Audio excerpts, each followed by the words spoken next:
All right, welcome back to For What It's Worth as I go through Bible doctrines and subjects and offer what I've learned about it for whatever that's worth.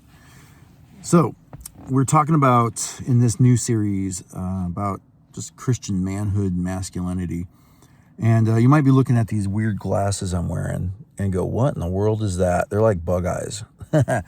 Well, as I'm getting older, my eyesight's getting worse, and I found these, instead of wearing glasses, which just make your eyesight worse, you filter the light through, and it's supposed to help strengthen the eyeballs as they focus and read. So a lot of stuff, I'm actually going to be reading some things, and so that's why I'm wearing that. So just think of it as sunglasses that are kind of weird.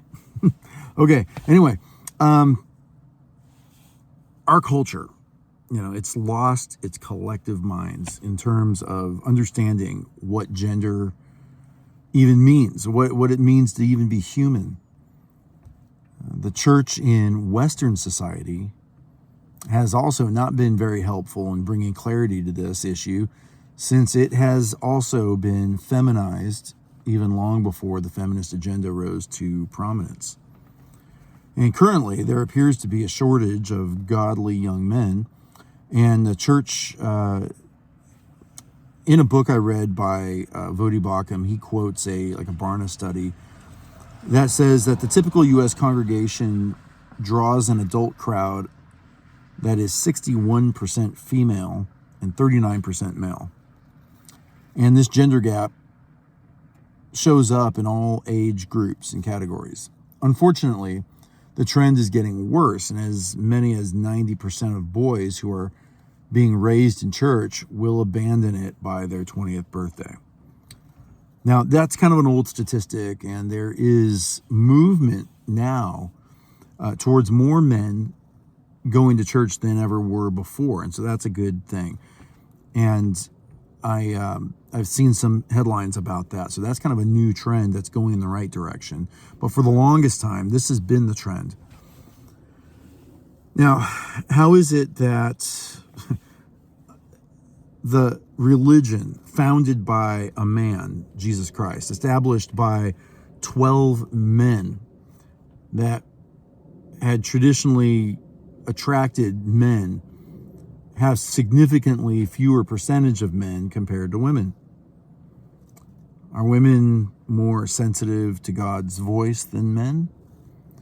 Are women by nature more virtuous than men? Or is it the church today catering to women?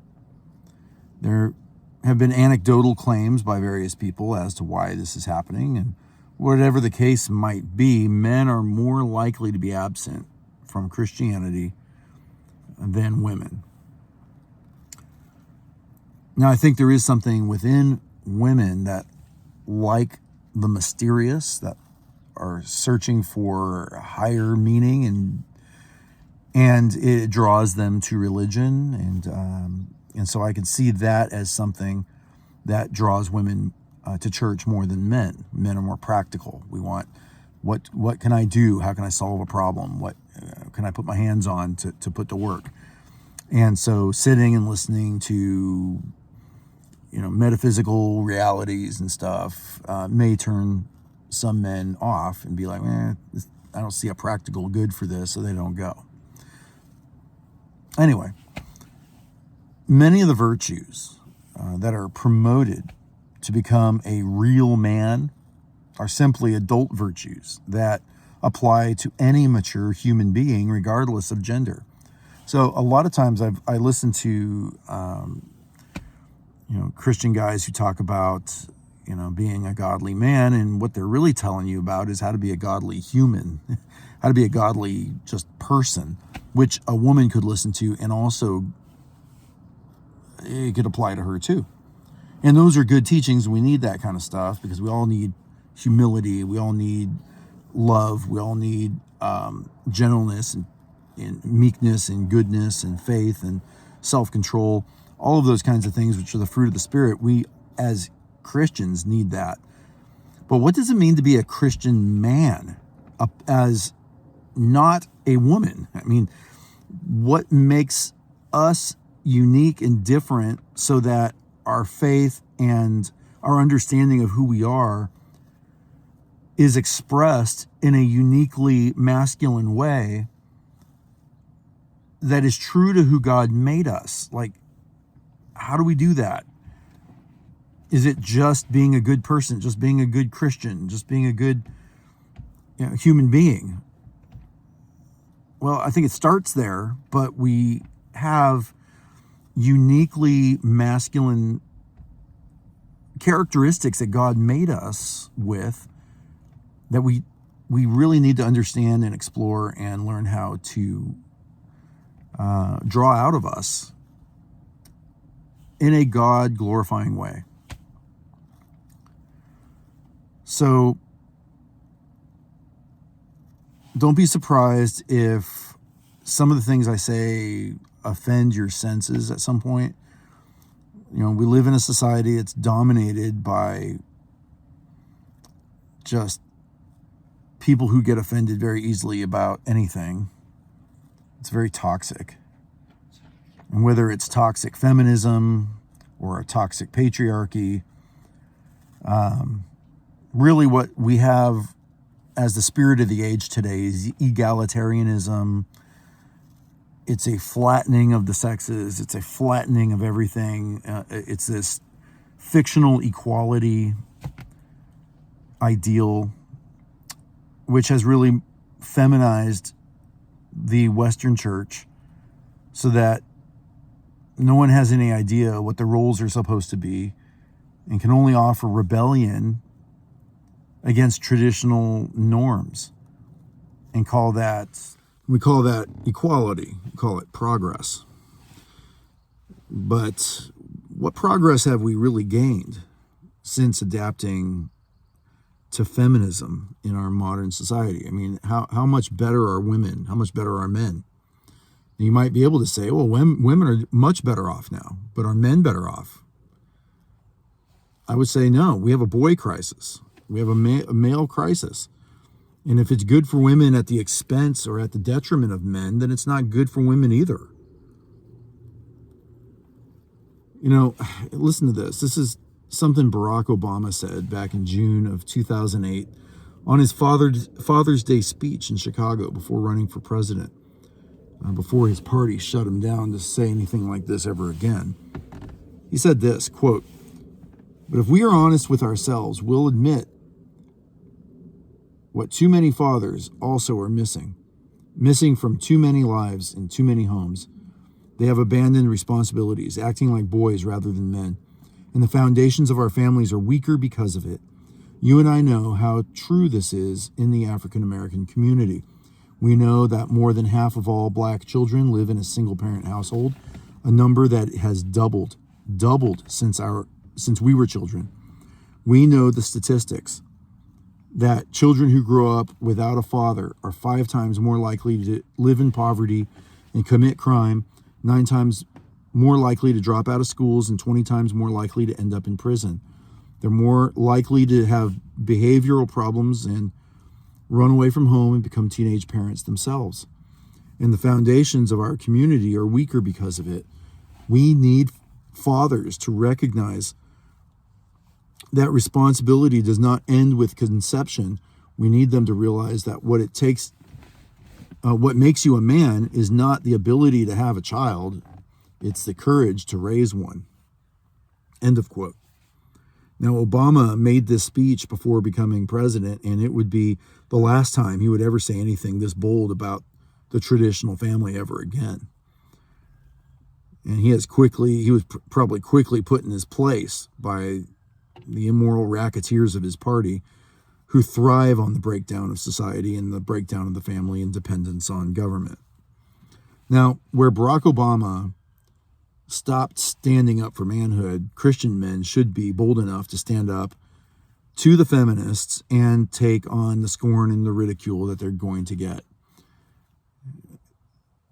There's a quote by, I don't even know who it's by. Everybody attributes it to Martin Luther, but everybody knows it wasn't him who said it, where he said something like this: if I profess with the loudest voice, the clearest exposition, every portion of the truth, except precisely that little point in which the world and the devil at this moment are attacking, and if I flinch at that one point, then I cease being faithful. Something like that, he said. So this is really the hottest contention in our generation right now. The most basic understanding of what it means to be human as revealed by God and nature. And it's under attack. And it is at this point we must bring clarity and declare what's true. Now, the lack of masculinity in the church is symptomatic of a greater breakdown that is rooted in the family. There is a deterioration of the family that has happened, over the last 50, 60 years or so, that has created this crisis. And so, that happy-looking couple who send out beautiful postcards at Christmas, they appear to have it all together, right? The successful career, the cute children, the well-dressed pretty wife who drives a luxury SUV to church on Sunday. But the reality at home is probably very different. And many marriages probably resemble Al and Peggy Bundy from Married with Children, that old 80s and 90s sitcom, than the reality or than the picture postcard that they send. In fact, that show, I remember it being just preached against when I was a kid, but it was a vulgar, unflattering portrayal of the decay of the American family. And as much as we may dislike that, comedy and theater, they force us to face uncomfortable truths about ourselves and our culture when they make jokes about things that are only funny because they're true, or they appear true. So I do not intend to merely reintroduce the same old advice and biblical explanations that you have read in many Christian books. And what I will be talking about here is a little different, although there will be some of that. We'll try to explore male and female dynamics that are usually overlooked in Scripture and are observed in real life. The original understanding of male-female dynamics in marriage realities will be explored, and they won't all be politically correct, that's for sure, or conventionally acceptable. What you will see if we decide to continue listening to my podcast here might anger you, might upset your preconditioning that you've been immersed in since you and I have all been born in a feminist informed social order. So I'll say up front that egalitarian, equalism is one of the root causes of the decay of marriage, the emasculation of men, and the boy crisis we face today is because of this.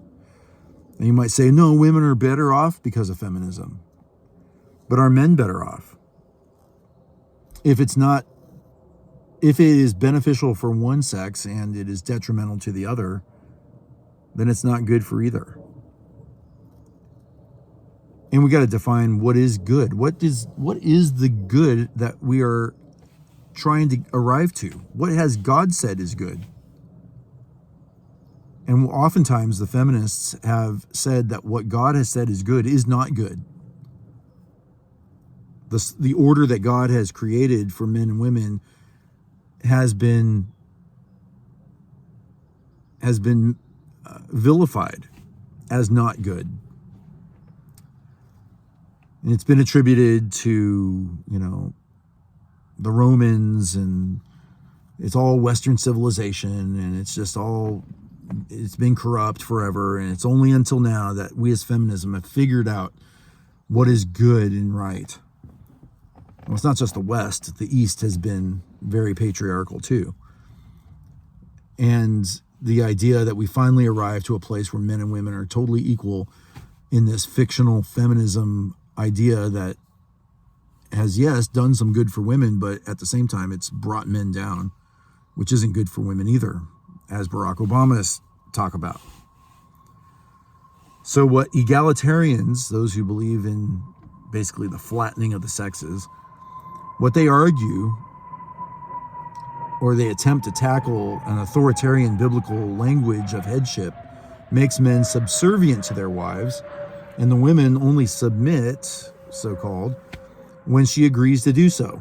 And the actual meaning of words like headship, authority, submission are turned completely inside out and on their heads to mean the exact opposite of whatever they actually mean. Theological liberalism, from where egalitarian ideals derive from, has always approached the scripture from a posture of standing over the scripture rather than submitting to it. That's why they have such a problem with submission. It's no wonder that they have a problem with submission of wives to their husbands in marriage, because unless they are mutually submissive to each other and the wife has the prerogative and the inherent right to refuse any kind of submission that she doesn't agree to, then you have this imbalance and this oppressive order of things. And that's the way they see it. And of course, there has been oppression, and there has been a disorder, and there has been abuse. And I believe that's why feminism rose to prominence, because of men and society abandoning, their duties of protecting and providing, and just demanding, submission. Ephesians 5:24 says, "But as the church is subject to Christ, so also wives ought to be to their husbands in everything." Now, the Apostle Paul, who wrote that, assumes that what the wife is obligated to submit to is not sinful or hurtful to her. But to be subject to her husband in everything, that is, only the things that they agree to, is that what he means? Well, then that's not really what submission is at all, is it? Now, our modern culture does not trust men with authority because they are deemed as abusive, dictatorial, authoritarian, despotic, and therefore incapable of exercising any kind of authority without running roughshod over their wives. According to the feminized egalitarian model, the greatest threat to family happiness and health and flourishing is the hated patriarchy, as the source of all oppression and all abuse. In the wildly popular Christianity Today podcast that came out a few years ago called The Rise and Fall of Mars Hill, the narrators made sure to blame all of the former pastor Mark Driscoll's narcissistic spiritual abuse, not on even patriarchy, but on complementarianism, the mildest form of patriarchy that there is. The feminist egalitarians will never miss an opportunity to demonize even the slightest semblance of masculinity as the root problem of every abuse. So I must acknowledge the reality of male abuse and do so without appearing to dismiss it. It's not something to be taken lightly. Certainly there is a long history of male abuse of authority, physical abuse, emotional abuse, overbearing authoritarianism found in a patriarchal model of society and religion. Even today, in a feminist society, the police are called to respond to male partners who batter their female domestic partners on a regular basis. I used to be a police officer, and I went to those all the time, at least once a day. And so we will confront and address men's proclivity to ruling over their wives with a heavy hand in an abusive manner. The Bible does address this problem, and so we won't be overlooking that. Now, likewise, the abuses of a gynocentric vision of society and religion are disproportionately more damaging, yet never acknowledged as such. Such abuses are as follows: abortion on demand, gender dysphoria, population reduction due to birth control, no-fault divorce, and the rise of single motherhood. Those are some of the abuses that have come out of feminism. But in our society, what is right is wrong, and what is wrong is now right. And those abuses I just named are not even considered abuses. They're considered progress, virtues of modern society. And even some conservative Christian women would think that they are. The liberation of women to be self-dependent without the need of men in the family or workplace has wreaked havoc in all of society, including the church. The church has become increasingly feminized with weak leadership who are unwilling to be a prophetic voice in what Peter calls a crooked and corrupt generation. Truth is, men and women are interdependent on each other, and they most certainly are complements to each other. And they have inherent differences, strengths and weaknesses. And those differences need to be recognized again and correctly channeled towards each other so that men and women may once again experience what a beautiful dance that the Song of Solomon poetically describes between the two. So that's where we're going with this, and this may not be your cup of tea. But I would challenge you to listen and challenge me. I'm sure there's things I have not considered that I need to. So that'll be it for now. We'll see you in the next one.